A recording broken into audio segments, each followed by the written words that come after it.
we thank God for you. Na sisi ambao tumefika hapa, we thank God for giving us this wonderful chance to come into his presence, to hear his word. Tutasoma neno la Mungu in the book of Psalms 81. Psalms 81 from verse 8. Nasoma ya Kiswahili, Psalms 81 from verse 8. Enyi watu wangu sikieni, nami nitawaonya. Israeli, kama ukitaka kunisikiliza, usiwe na Mungu mgeni ndani yako, wala usimsujudie Mungu mwingine. Mimi ndimi Bwana wako, niliye kupandisha toka nchi ya Misri. Fumbua sana kinywa chako, nami nitakijaza. Lakini watu wangu hawakusikiliza sauti yangu, wala Israeli hawakunitaka. Nikawaacha wakaenda kwa ukaidi wa mioyo yao, waenende katika mashauri yao. Laiti watu wangu wangenisikiliza, na Israeli angeenenda katika njia zangu. Ningewaadhili adui zao kwa upesi, na juu ya watesi wao ningeugeuza mkono wangu. Wamchukiao Bwana wangenyenyekea mbele zake. Wamchukiao Bwana wangenyenyekea mbele zake, bali wakati wao ungedumu milele. Naam, ningewalisha kwa mkono kwa unono wa agano,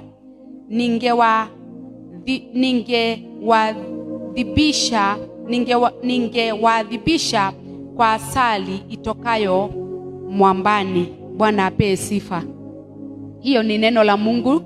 Tunaweza kaa chini tusikilize vile Mungu anasema siku ya leo. Mungu alikuwa anaongea na Israelite, but leo anaongea na Wakenya. Na Mungu kuna kitu anachukia. Mungu anachukia other gods. Mungu hapendi kitu kiwekwe kifananishwe na yeye. This was the time Mungu alikuwa anataka Israelite wakumbuke umbali ule Mungu amewapeleka.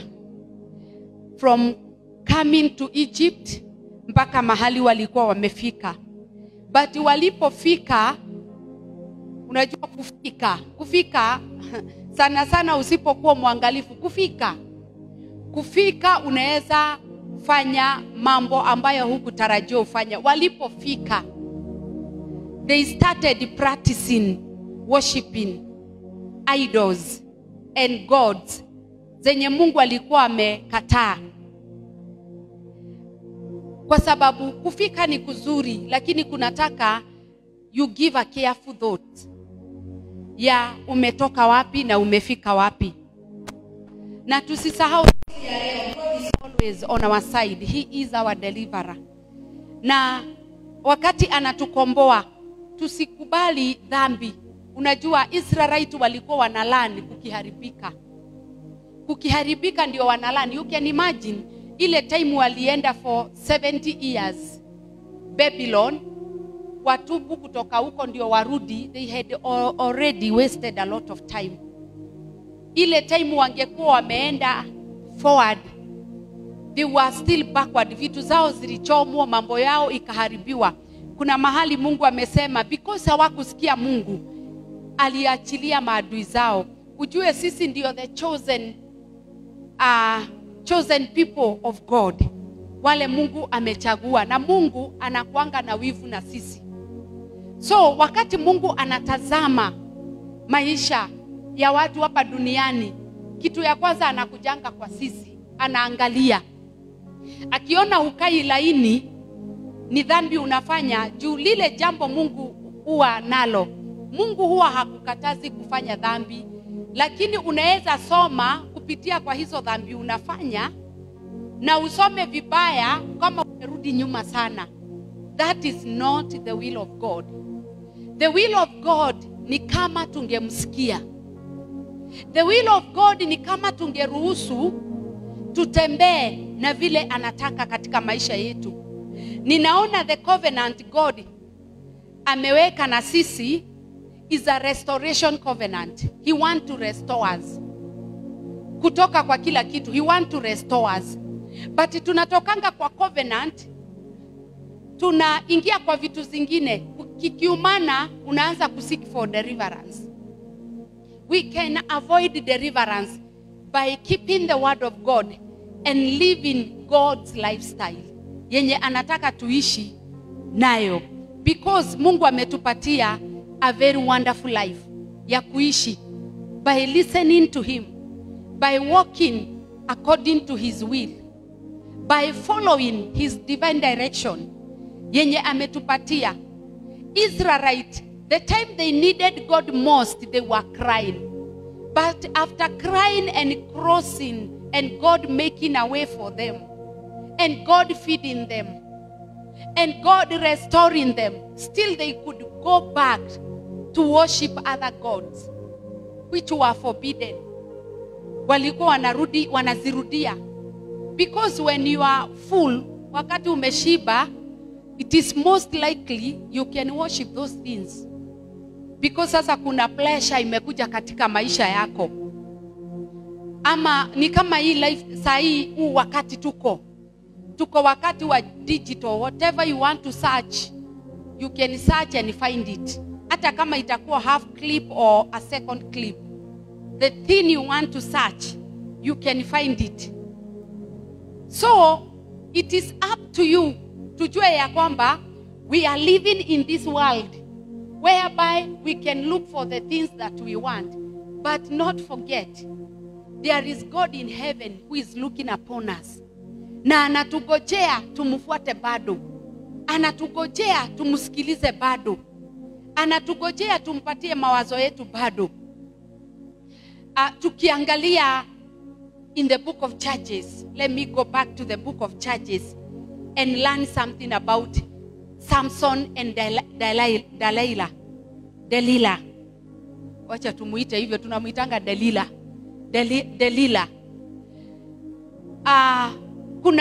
Nilikuwa nina learn something called familiar spirit. Na another spirit. There is a familiar one yenye inakuzoeanga, inajua, na kuna ingine inakuja inaspy venye unaendelea. Ukisoma Judges utakuta Delilah was a prostitute. So familiar spirit imekuzoea, lakini hii ya Samson, hii ingine haikujuangi, inagojeanga wewe utumbukie, uipatie information kwa sababu haijakuzoea. But the familiar one knows you. Na hiyo familia ndio inasumbuanga watu sana. Inajuanga your rudeness, inajua ukikasirika una behave hivi. The familiar one ni kama iko kwa familia line yako, inatembeanga na wewe, inatoka na wewe kwa kanisa, inaenda na wewe nyumbani. But kuna ingine ina spy, bado haijui, inagojeanga reaction ndio uipatie information. Sio hiyo mambo nilikuwa nataka kuongea. But ile mambo ninaongea, kama tunaweza patia Mungu mioyo yetu, tupatie Mungu mafikira yetu, tupatie Mungu njia zetu, tutaprosper along the way. Kwa sababu huwezi tembea vile Mungu anataka and then you fall. Huwezi ishi vile Mungu anataka alafu ubaki vile tu. Tukiallow Holy Spirit in our lives, kwa sababu ni vizuri unaambia Holy Spirit, kuna mambo huachangi because unaweza waacha. Unawaacha kwa sababu unajielewa wewe ni nani katika Mungu. Na unajua ubaya wa kutoacha na uzuri wa kuacha. So Israelite walikuwa wanaambiwa in a certain time wakumbuke mahali wametoka, wa celebrate. Ndio wajue ya kwamba the far they have gone, sio wao wamejipeleka, it has taken the hand of God. Na pia sisi katika maisha yetu Let us not forget where God has brought us from. And where we have reached, it has taken his hand. Kwa sababu hata huko kwingine tunaenda, it will also take him for us to reach. Ama katika yale mambo yote tuko nayo ndani ya mioyo yetu, haiwezi succeed without God. Mungu anapenda watu wanaomsikiza. And one condition of walking with God is to listen to him. Then after listening to him, act what you have listened to him. Hicho umesikia kutoka kwake, alafu sasa anza kukitenda. Tukijiachilia kwa hii mwili tuko nayo, sasa tufurahie, ujiachilie kwa hii mwili. In fact haiwezi obey God. Ni sisi tunailetanga to submission.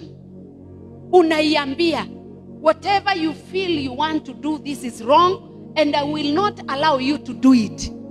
Because Mungu ametupatia power ya ku bring every thought, anything that is against the will of God. Kwa sababu kwa maisha yetu kuna hayo mambo yenye all the time iko against God. Ile spirit Mungu ametupatia ndio inafanya kazi katika maisha yetu. Unaelewa, my thought is against the will of God. My hands, they are against the will of God. My feet are against the will of God.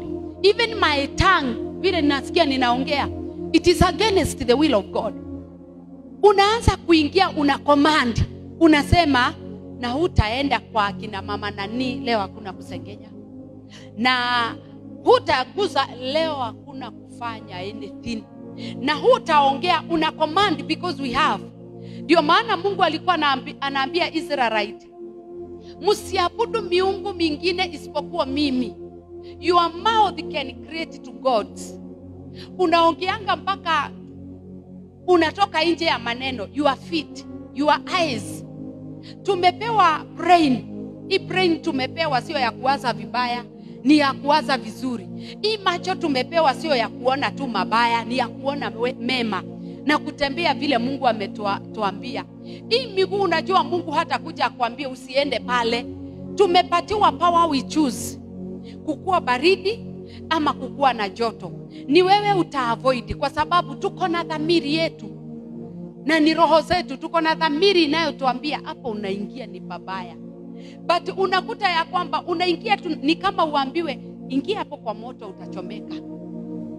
Alafu unasema wacha tu nichomeke na nitatoka. Unajua what will happen? Utatoka lakini utakuwa na kilema, ambayo itakuwa inakukumbusha all time, kama ungesikia usiingie kwa moto hungechomeka. Watu wengi wako na vilema kwa sababu kuna mahali waliingia na ulikuwa na power ya kuresist the enemy. Umwambie even if I am feeling like I am not going to get there. But ulipotoka hapo ulitoka na kilema. But we have a deliverer God.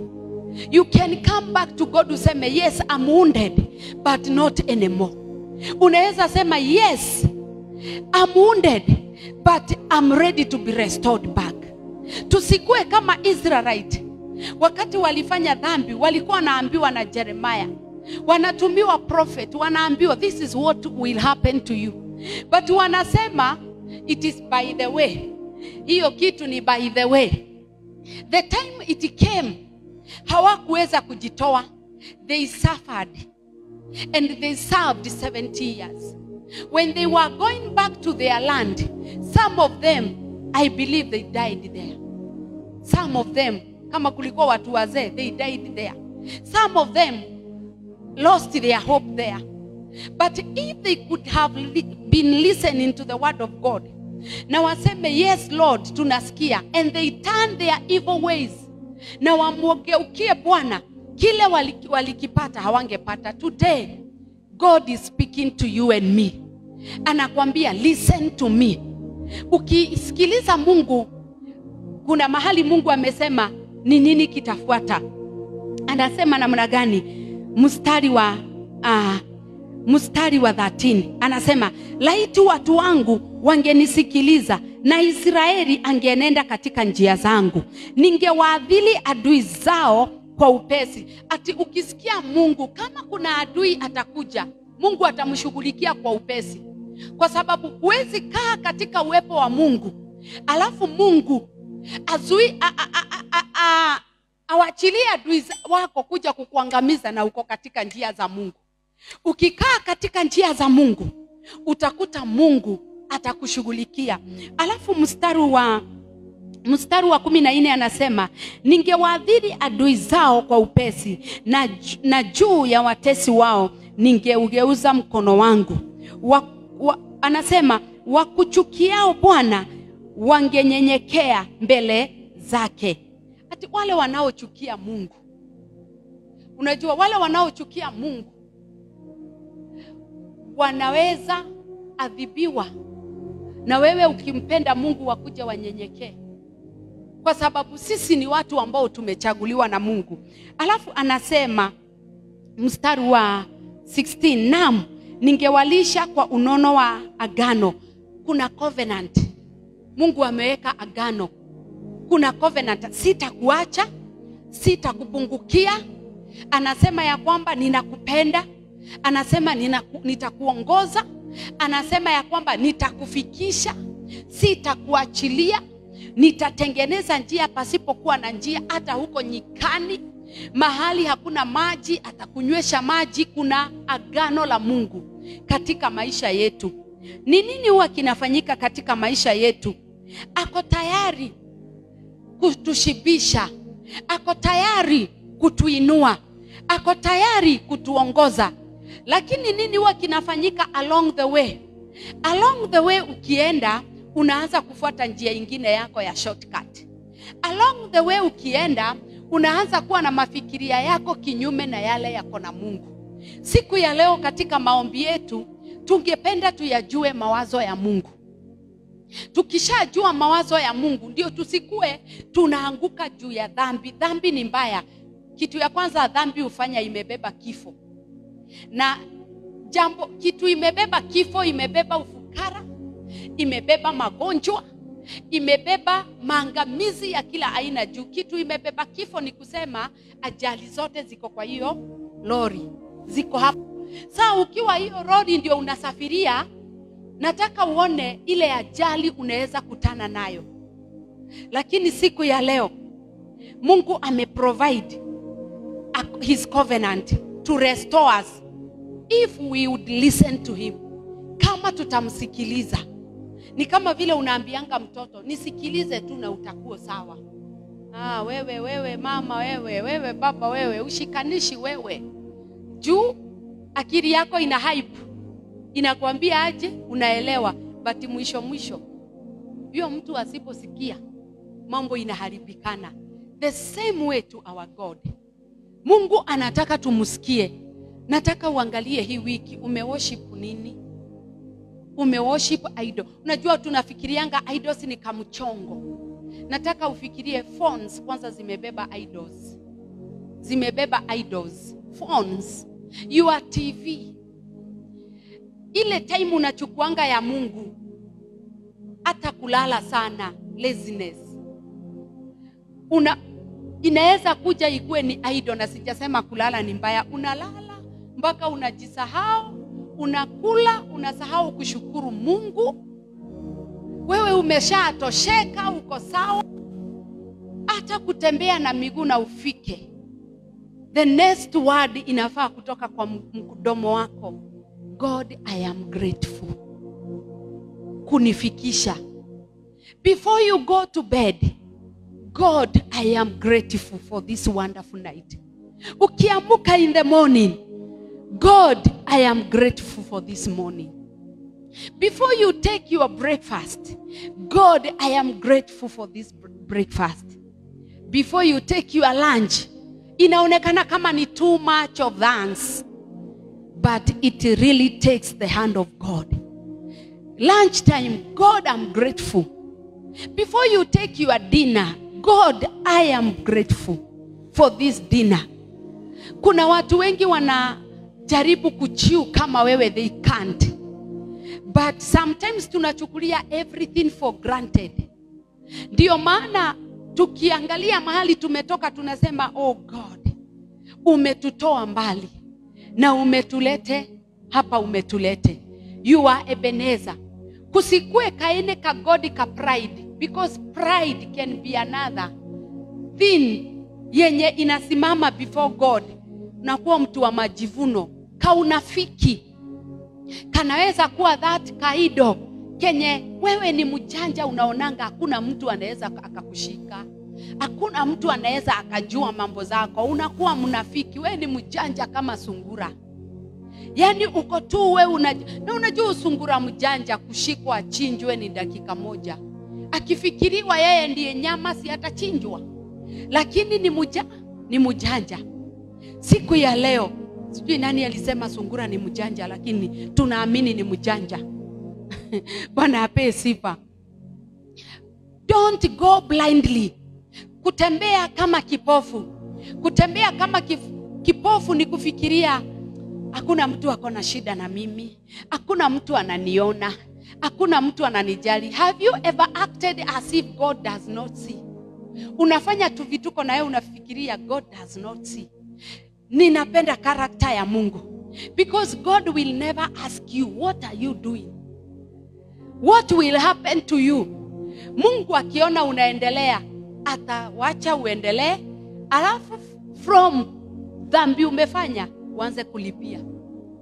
Why? Saa zingine unauliza kwa nini aliachilia nifanye? Alikuachilia ufanye because you have power to choose. Kuacha ama kuendelea. Ukisoma story ya Cain, wakati alifikiria kuua Abel, aliambiwa ni Mungu, hii maneno unaweza tengeneza, si lazima uende that far. Unaweza tengeneza. But Cain alienda tu na ile uchungu, hujapokea sadaka yangu. Mungu alikuwa amempatia chance. Badala ya hiyo akili uko nayo venye unataka fanya mazu. So angeenda afikirie, kwani Mungu hupenda kutolewa sadaka gani? Mungu hakuwa amekataa sadaka ya vegetables, but kulikuwa na the specific offering yenye yeye alikuwa anataka atolewe, ya kondoo ama ya mnyama. So hizi sukuma ama cabbages, hizi mboga Cain anauza, si hata angejaribu, kulikuwa kumekosekana kitu angetoa, si angenunua na aende to the right way into the presence of God. But wakati alijua Abel sadaka yake imekubaliwa na yake haijakubaliwa, akasikia wivu ulimpeleka wapi? Kuua. Hata wakati Mungu anamuongelesha hakusikia, aliendelea tu. Na yeye sasa unaona ile ghadhabu iliyotokea after yale mambo alifanya. Mungu hata kuuliza kufanya dhambi. Hata ukitaka kusengenya kabisa, Mungu hata kuuliza. Hata ukifanya usherati fanya kabisa, Mungu hata kuuliza. Hata ukifanya ile mambo unataka kufanya yote, Mungu hata kuuliza. Lakini kutoka kwa hayo mambo utasoma kisomo na nguvu, na hiyo mambo inaweza ikakuadhibu vikali. Leo Mungu anataka namna gani? Anataka a heart that can listen. Roho inaweza msikia. Roho inaweza sema, Mungu, nimejiongoza mara nyingi na nimeanguka mara nyingi, lakini leo nimechagua njia yako. Njia ya Mungu haitakuwa kutumbukizia kubaya. Njia ya Mungu itakupatia standard ya maisha. Njia ya Mungu itafanya uheshimike. Njia ya Mungu, kwa sababu once you serve the enemy atahakikisha umehaibika, but God atahakikisha umekuwa lifted. Kwa hivyo siku ya leo Mungu anataka tumsikilize. Alikuwa anaambia Israelite, kama mungefungua vinywa vyenyu, yani anamaanisha namna gani? Whatever you are lacking in your life, kama mungeniuliza ningewafeed. Anything you wanted from me ningewapatia. But instead you chose to go after other gods. Na Mungu akawaambia, hiyo njia si kuwachagulia. Kuna ile njia, unajua hata kukua rude. Do you know kuokoka ni kitu inataka uangalie sana. Kuokoka Kuokoka si kusema nimeokoka na si kujificha chini ya neema. Kuokoka ni kuamua ndani ya roho yako. Kuokoka. Kwa sababu ukishaokoka hata ukikosea mtu unaweza mwambia I'm sorry. But kuna mtu ameokoka hawezi kuambia sorry. Sorry itoke kwa kinywa chake. Hawezi kuambia. Kuna mtu ameokoka hawezi kuambia thank you. Kuna mtu ameokoka hawezi apologize at any cost. Aonekane yako pale chini. Kuokoka ni kunyenyekea na ni kuziwacha ule umang'aa uliokuwa nao kabla hujaokoka. Wakati tuliingia kwa ufalme wa Mungu, kuna ile lifestyle yenye iko huko. Kuna venye watu ukaa huko. Kwa sababu wakati uliokoka ulizaliwa kulingana na Mungu. Ni kuzaliwa ulizaliwa. Ulipozaliwa ulizaliwa ufanyike nini? Ulelewe. Sio uzaliwe na ni kama mtoto azaliwe leo na kesho wako jikoni akikupikia. Ulizaliwa, ukafungwa diapers, ukavalishwa nguo, ukapanguzwa damu yote. Alafu sasa ukalelewa for a period of time. After kulelewa ukaanza kujua. Unaonanga mtoto akianza kujua venye anakuanga sasa ni mkali kukuliko. Hata akijua kufua nguo anafuanga kukuliko wa miaka 2. Anafuanga akioga na maji. Unaona hapa kuna ka craziness kenye huyu. Ndio maana tunatoanga watoto kwa maji. Na sasa kuna wokovu kama hiyo iko na watu. Mtu anaoga na hiyo Holy Spirit, anaoga nayo mpaka mahali hafai kuoga nayo. Mungu anamwambia hapana, wewe utakaa pale kando kidogo ugrow bado huko. Process ya kugrow inataka a mature person mwenye anaweza jua I need growth. I need growth. I need to settle down. I need growth in my life. Growth, wale watu wanakaanga ndio wa grow, waelezewe, wajue. They are wise. Wako na hekima. So after that, because ulizaliwa, ukajua tu vitu, kuna process sasa. Unaamka. PP1, PP2. Sasa unaenda ukigraduate, unaingia to grade. Hapo to grade ndio ukitaka kujua uko na shida. Jionee hapo kwa grade. Hapo kwa grade ndio uko kila kitu. Kwa mbio uko. Sijui kama mimi ninakumbuka wakati nilikuwa shule nilikuwa everything. Wa drama, wa mbio, na mbio ilikuwa inanishinda nachokea katikati.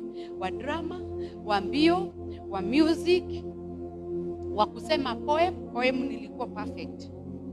Nakumbuka moja tulisema mpaka nikasikia hata mimi nimefanya kazi. But unajikuta you are all over.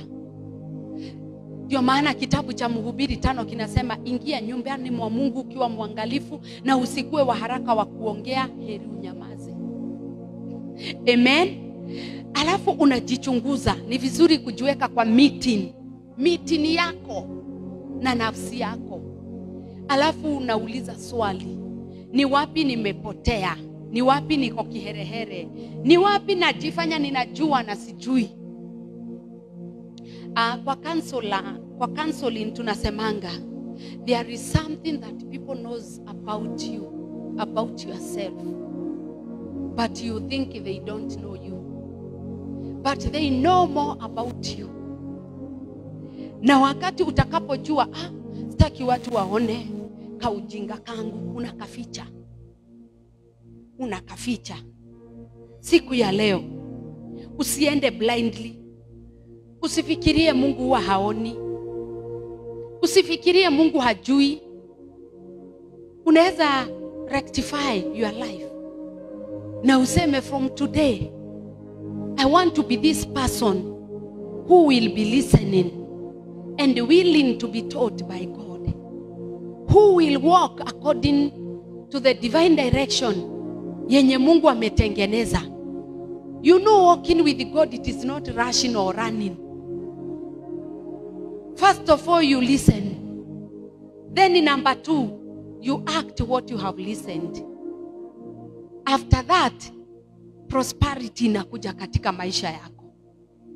So, hii ndio ilikuwa shida ya Israelite. Mtu akibarikiwa kiburi inakuja. Mungu alikuwa anajaribu kuavoid wasipate kiburi. Kiburi yao ilikujia wapi? Can you imagine? Unajua ya kwamba the living God alinitoa Egypt, but wakati arrive Canaan, nimeanza kuserve gods za images. Umeanza kuwa adulteria. Umeanza kupractice according to other nations, and you are not taught that way, because Mungu anataka to maintain the originality of his word. Mungu anataka to maintain what he has said. Kama anasema respect, it means you respect. Kama anasema ya kwamba you apologize, you apologize. Chochote anasema ni hicho Mungu anataka. But tukikuwa rebellious people, we know the way, but we pretend we are not aware. Hiyo ni kusema we are walking blindly. Yes, we know. Ni kama tuambiwe go towards Soweto, but wewe useme I will prefer Kona. Unajua njia ni hiyo Mungu amechagua, but unasema I prefer this way. Siku ya leo Mungu anataka usikie, na kama hutakuwa na masikio basi hutasikia. Amen. God has provided his covenant to restore us. Covenant yake ya to restore ni ukijua this is wrong. Wakati Daniel alianzanga kuomba, alikuwa anajua they sinned against God. So he was not just praying for mercy. Sema we sinned against you, O God. Aliona those sin, akazipeleka mbele za Mungu. Akasema these are the sins that we caused you. But akapeana the desire of his heart. Akajua God, you are a covenant keeping God. Akakumbuka. Na alipokumbuka, Mungu akaona mwanaume aliyekuwa anaelewa mahali wametoka, mahali wako na mahali wanafaa kuwa. Akaanza kujireveal kwake na kumuonyesha mambo. Mungu anataka kujireveal kwako. But first of all, lazima ukue a woman or a man of understanding, who is willing to hear and to listen to his word. Who is understanding. Unajua ni vizuri ku understand everything. Hata kwa life yako ni vizuri ku understand everything. Unakaa hivi una understand. Unasema na mimi hii makasiriko yangu inaweza nipeleka cell. What I will do, because it can cost me kunini. Ni kama sasa ukutane na mtu amekuchokoza, but wewe unapenda kufight. Najua si kusema juu umeokoka huwezi fight. Kuna watu wameokoka lakini hawajui kucontrol. Wanasema acha nimuonyeshe naweza mugonga kofi. Unagonga mtu kofi alikuwa na kanimunia kake, huko na intention ya kuua na kufa. Jail for life. But kama unge control, useme upime, hii kitu ameniambia lazima iniletee madhara. Upime tu, kwa sababu tumepewa power ya kuavoid. Tumepewa power ya kuignore. Tumepewa power ya kufanya everything katika maisha yetu. But sometimes we don't use it. We choose our own. To let me do it my way. Wacha niifanye kimimi. Kiwewe utaangamia, but kimungu utakuwa restored. Unajua hii mambo tunakutananga nayo katika hii maisha yetu, si yote lazima tu react. Tuseme kwa nyumba, mzee amekuja ama mama na kisirani, alafu wewe unasikia time for argument has come. It is not a must you argue. Hata saa zingine unakuwa angered by your child. Kuna sometimes unasemanga no more beating. Sitaki kuchafua roho yangu, no more beating. It is not a must. Kuna zingine tunasema no for the sake of God. I'm not doing this. For the sake of God. Kuna wakati tuna shut down our mouth. Tunasema, I feel like I can say something. I'm angered. I'm provoked. But still I choose to be quiet. For the glory of God. Jana nilikuwa ninaangalia a documentary ya mtu. Msichana. Aliambiwa alidifaili kijana akawekelewa. Which was a lie. Na alikuwa analia sana akasema ameserve for 10 years.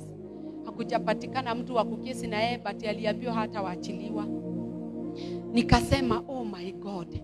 Kumbe kuna vitu zingine tunafaa kuomba, because an enemy anaweza akakuincite na kitu fulani hata yenye hujafanya. Anaweza akakuincite na ulimi wako. Anaweza akakuincite na anything. Nikaona we need to pray beyond venye huwa tunaomba. Because the work of an enemy akikukosa kwa hii njia, anaangalia ni wapi utadinai Mungu, ni njia gani atatumia. Siku ya leo kama tutaweka spirit zetu kwa Mungu na useme from today, me I will be listening to God. I will be listening to God. Sitajichanganya. Sitaangalia other people wameprosper alafu usitamani ukiona mtu ameprosper alafu namuonyesha siri. Unajua kuna watu tu wanamuuliza siri yako ya maendeleo ni nini? Wewe enda pole pole. Enda pole pole. Usitumbukie kwa majaribu. Wengine watakwambia siri ni mganga alinitibu. Siri ni hii ingine. Na wewe ujikute kama ulitibiwa, acha nikatibiwe. Wacheni tukae kwa Mungu. Tukimsikiliza Mungu, tukimpenda Mungu, anajua ile njia unafaa utokee. Tusikue kama wana wa Israeli walipoenda into the land of asali na milk. They forgot where they had come from. They forgot. They started hata wakiwa in the wilderness, wakati Moses alienda into the mountain, ati waliforce Aaron sasa akasema watu wataniua, let me do whatever they want me to do. Angekuwa strong, angewaambia let me go first of all find my brother. But aliwafanyia ile kitu iliwapendeza. Not let us not be those kind of a people. Tutafanyia watu venye wanataka tuwafurahishe. Wacha tukue the remnant. Wenye wamebaki wana please Mungu. Wenye wame choose, I will digest God. No matter how bitter it is. Any word he releases to me, I will digest it. I will swallow it. I will make sure it has entered my spirit. Because that is where your healing will begin. So this is the day that the Lord has made in your life. Sometimes Mungu hakuangi akiwa kind. Sometimes he comes when he's so bitter. Alafu unapewa, instead upewe orange. Unapewa lemon. Unasema this one is very bitter. Ukiwekewa hata saa hii tukikuwa na lemon, I wish one day I illustrate with that one. Nikuwe na malemu niambia watu wachukue ile kitu wanataka. Alafu kwa hiyo lemon niandike God. Na hiyo ingine niandike vile nitaandika. People will come. Sorry Jumu, umekanisha nyinyi najua mtachukua lemon. Nita illustrate na kitu ingine.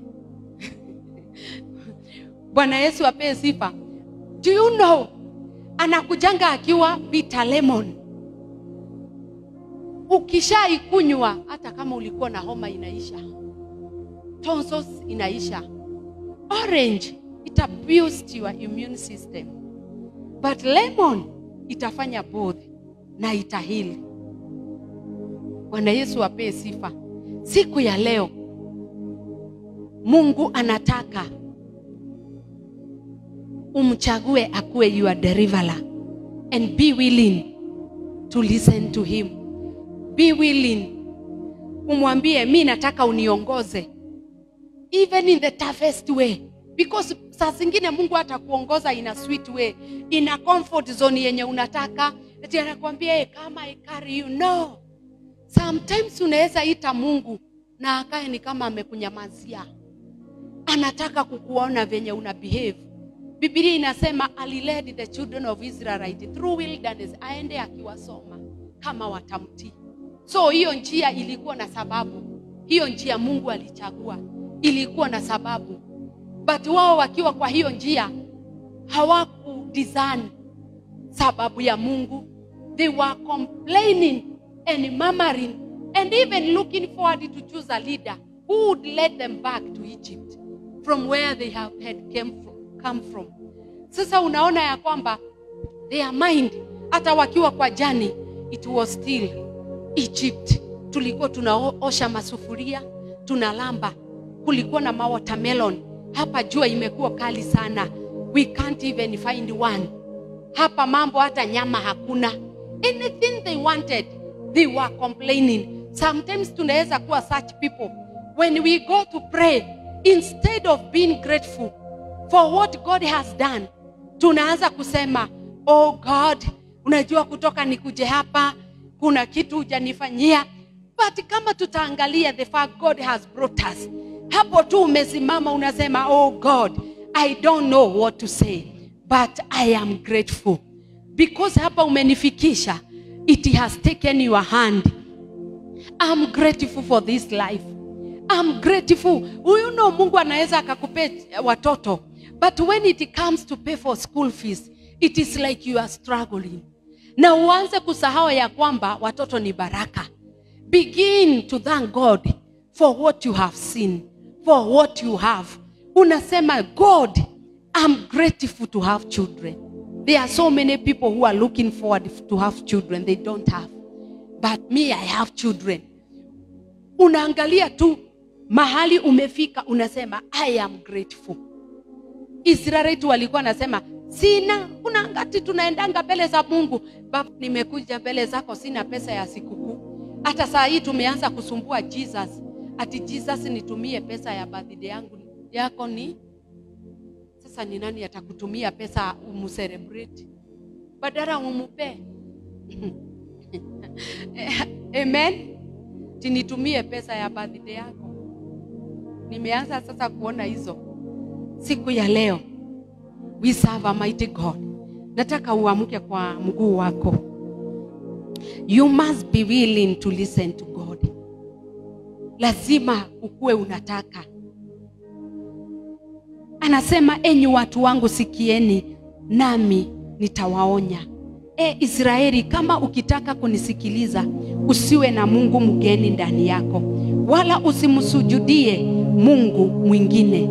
Mimi ndimi Bwana Mungu wako, niliyekupandisha toka nchi ya Misri. Fumbua sana kinywa chako, nami nitakijaza. Ni nini hiyo unataka kutoka kwa Mungu? Ni nini hiyo unataka akufanyie? Ukikumbuka mahali amekutoa, ukijua mahali amekufikisha, amekuwa your Ebeneza. Ukifungua kinywa chako, ni nini hiyo unataka kutoka kwake? Anza na kumshukuru, anza na kumtukuza, anza na kumuabudu. Unastahili Bwana wa majeshi. Umetutoa mbali, umetuleta umbali huu. Imegharimu nguvu zako, mkono wako wa haki. Umetukomboa kwa upendo, umetuhuisha kwa fadhili zako na nguvu zako. Hakuna Mungu kama wewe. Wewe ni kiongozi katika maisha yetu. Umetutoa katika mitego ya watesi wetu, ukatuleta umbali huu. We say thank you, Lord. We say thank you, Lord. It has taken you, Jehovah, this far. We call you Ebenezer, our deliverer, our redeemer, our restorer, our God, in whom we trust today. You are our God. Open our blind eyes, strengthen our feeble knees, my Father, so that we may know the wonders that are in your word. Asante kwa sababu umekuwa ngao, umekuwa msaada, umekuwa mtetezi. Umbali huu we call you Jehovah. We call you our God. We call you our Savior. Asante kwa kutuleta umbali huu na ukatukomboa na ukatuinua. Ni nguvu zako zimetupatia furaha tulio nayo. Ni uwezo wako Bwana unafanya tupase sauti zetu. Wewe ni Mungu wetu. Wewe ni mtakatifu. Wewe ni Mungu wetu unayetupatia nguvu, unayetupatia amani. Pokea sifa, pokea utukufu, pokea heshima Bwana. Asante Bwana kwa neema yako, kwa nguvu zako, kwa fadhili zako, kwa utukufu wako na kwa uwezo wako. Asante kwa sababu unatutosha maishani mwetu Bwana. Pokea sifa na utukufu. Oh, hatutasahau mahali umetutoa. Hata mwaka huu wote Bwana umetulinda kutoka kwa mabaya yote. Ukatuchagulia siku ya leo tuje tusimame mbele zako, tuseme ni asante. Ni mkono wako wa haki, ni nguvu zako zimetukomboa, ni utukufu wako umeng'aa katika maisha yetu.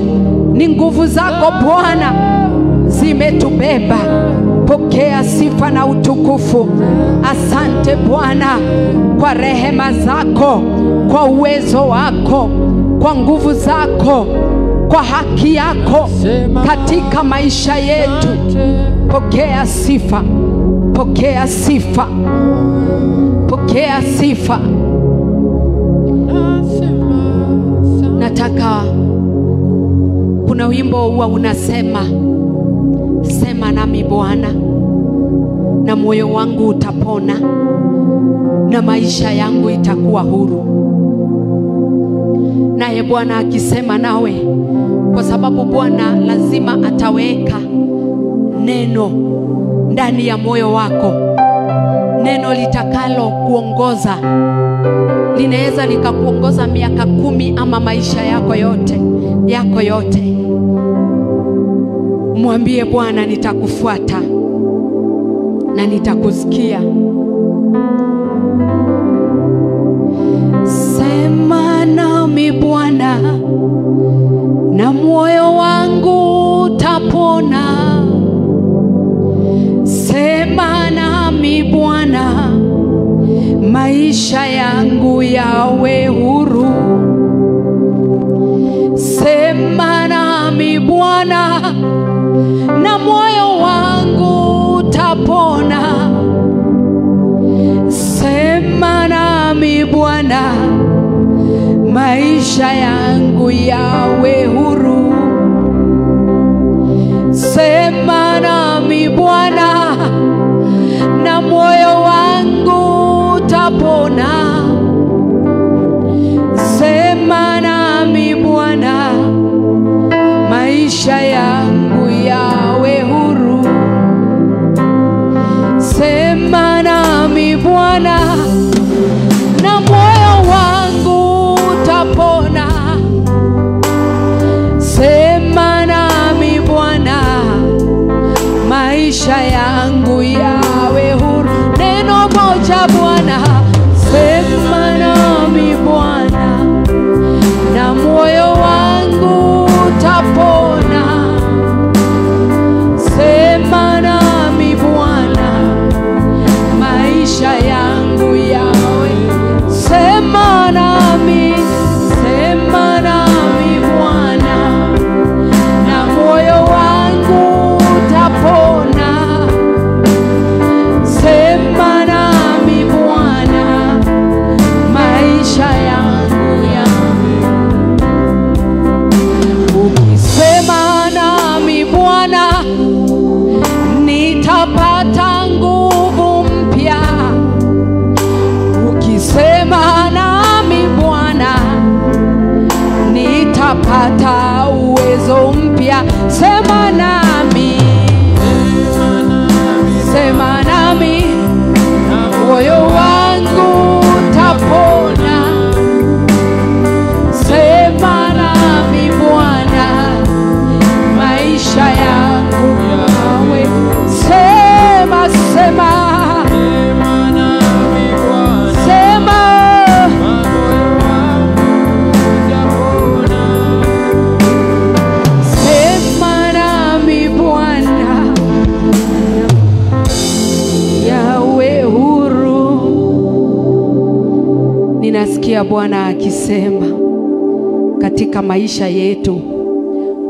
Unajua kuna wakati unaweza kuwa unaomba na huna nguvu, lakini nasikia Bwana akisema neno. Niliangalie katika kitabu cha Isaia.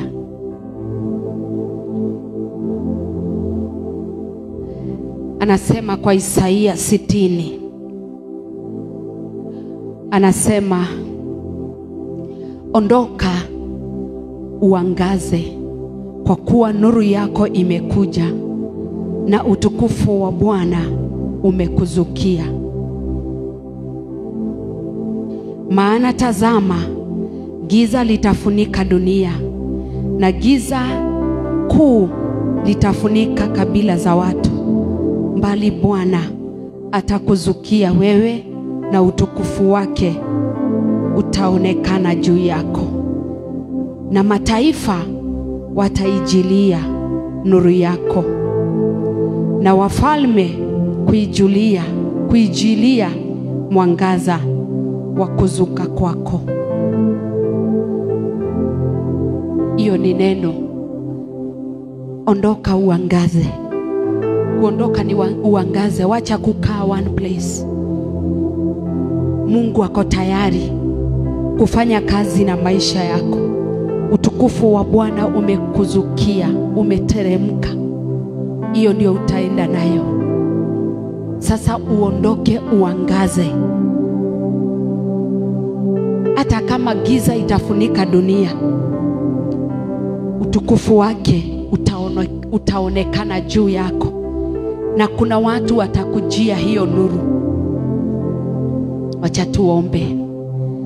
Baba Mungu wetu mtakatifu, pokea sifa, pokea utukufu.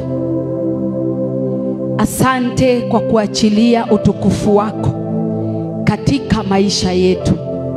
Asante kwa kutuangazia na nuru ya uso wako Bwana. Asante kwa kutupenda. Asante kwa kutuongoza. Asante kwa kututakia mema. Asante kwa kutukombolea wakati wetu. Pokea utukufu, pokea hata heshima. Asante kwa neema yako kubwa na njia yako ya haki katika maisha yetu. Asante kwa sababu umeruhusu utukufu wako utembee nasi. Asante kwa sababu umetuambia tuondoke, tuanze kuangaza, kwa kuwa nuru yako imekuja katika maisha yetu. Asante kwa kuwa umetufungua macho. Asante kwa kuwa umeondoa uwete wa kiroho, na umeondoa Bwana mawazo yaliyokuwa yamekufa, na Mungu katutoa kwa mauti ya usingizi wa kiroho, na ukakomboa mioyo yetu. Pokea utukufu Bwana. Tunakuhimidi, tunasema ni asante. Asante kwa sababu ulitulete hapa na kusudi. Asante kwa sababu umetuonea huruma. Neema yako itutoshe. Tutokapo hapa, nuru ya uso wako iende pamoja nasi, na neema yako ikuwe pamoja nasi. Kila dhabihu tutakayoinua mahali hapa Bwana uweze kuibariki, na ni katika jina la Yesu Kristo tumeomba na kuamini. Amen, amen. Mungu awabariki. Yes, ni usiku mzuri. Tumeambiwa ondoka, angaza. Nuru imekuja. Kwa hivyo kuna Mungu katika maisha yetu. May the grace of our Lord Jesus Christ and the love of God and the fellowship of the Holy Spirit be with us now and forevermore. Amen. Amen. God bless you.